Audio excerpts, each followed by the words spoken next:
नमस्कार, आप देख रहे हैं न्यूज फॉर नेशन और मैं हूं सांत्वना आपके साथ। बिहार सरकार के पूर्व कृषि मंत्री और आरजेडी के विधायक सुधाकर सिंह को नोटिस जारी किया गया आरजेडी की तरफ से, जहां उनसे ये पूछा गया कि आखिरकार उन्होंने महागठबंधन धर्म का उल्लंघन बार बार क्यों किया।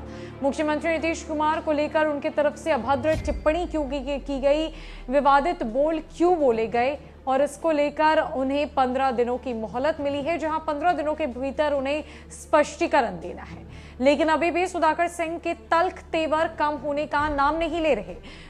जहां एक न्यूज चैनल से बातचीत के दौरान सुधाकर सिंह ने साफ कह दिया कि उन्होंने ऐसा कुछ भी नहीं बोला है जिससे भाजपा को मजबूती मिले। उन्होंने एक भी अपशब्दों का प्रयोग नहीं किया है।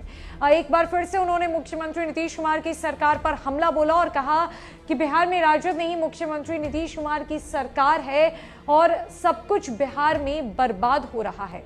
क्या कुछ बातचीत हुई है सुधाकर सिंह से और उन्होंने एक बार फिर से नीतीश कुमार को लेकर क्या प्रतिक्रिया दी है, जानते हैं। उनसे पहला सवाल पूछा गया कि आपकी पार्टी ने नोटिस दिया है कि 15 दिनों के अंदर आप जवाब दें, नहीं तो कठोर अनुशासनात्मक कार्रवाई की जाएगी। तो उन्होंने कहा, मैं पार्टी की नीतियों, सिद्धांतों और संविधान से बंधा हुआ हूं।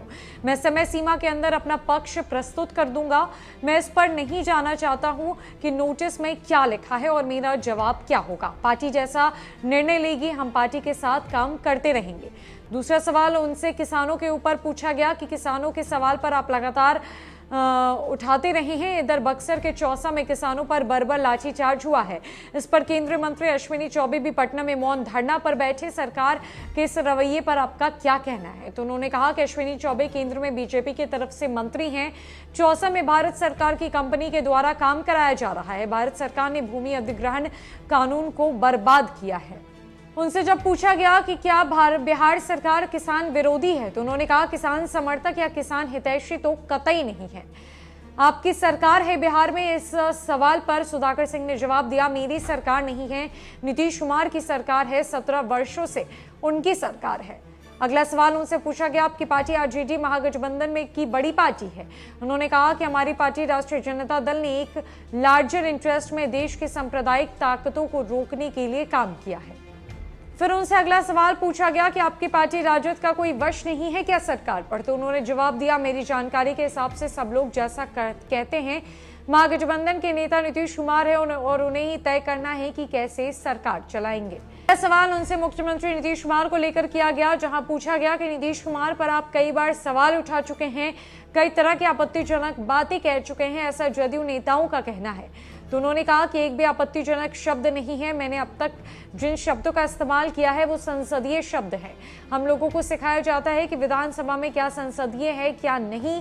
मैंने अभी तक किसी संसदीय शब्द का इस्तेमाल नहीं किया है। कड़े हो सकते हैं, असंसदीय नहीं। सुधाकर सिंह के तेवर कम होने के नाम नहीं ले रहे, जहां उन्होंने साफ कह दिया कि हमारी सरकार नहीं बल्कि नीतीश कुमार की सरकार बिहार में है।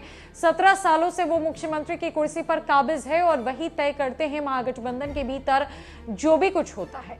सुधाकर सिंह ने यहां तक कह दिया कि उन्होंने ऐसे किसी भी शब्द का उपयोग नहीं किया है जो असंसदीय हो। आपत्तिजनक शब्दों का उपयोग नहीं किया गया उनके तरफ से, बल्कि ऐसे ही शब्दों का इस्तेमाल किया गया जो कड़े हैं। यानी कि सुधाकर सिंह ये मानने को तैयार नहीं है कि उन्होंने मुख्यमंत्री नीतीश कुमार की बेइज्जती की है, उनके खिलाफ अभद्र शब्दों का इस्तेमाल किया है, विवादित बोल बोले हैं। उन्होंने साफ कह दिया कि जो भी कुछ होगा देख लिया जाएगा। मैं अपना पक्ष रखने में सक्षम हूं और जल्द ही सबको पता चल जाएगा कि मेरा जवाब क्या है। उस कारण बताऊं नोटिस पर। अब देखना यह है कि सुधाकर सिंह के खिलाफ आरजेडी की तरफ से क्या कार्रवाई की जाती है, क्या प्रतिक्रिया निकलकर सामने आती है। फिलहाल के लिए इस खबर में इतना ही।